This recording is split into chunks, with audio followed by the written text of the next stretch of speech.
मैया मोरी सुनरी सिरहना में पंखा डोलेला। मैया मोरी सुनरी मैया के मांगे टीका शोभे। हरौआ बालू शोभेला। मैया मोरी सुनरी सिरहना में पंखा डोलेला। मैया मोरी दुलरी मैया के आगे चुंदरी शोभे। चदरिया बालू शोभेला। मैया मोरी दुलरी सिरहना में पंखा डोलेला।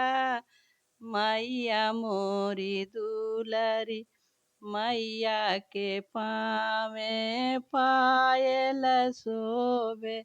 बिछुआ बालू शोभेला। मैया मोरी सुनरी सिरहना में पंखा डोलेला। मैया मोरी दुलरी सिरहना में पंखा डोलेला। मैया मोरी दुलरी।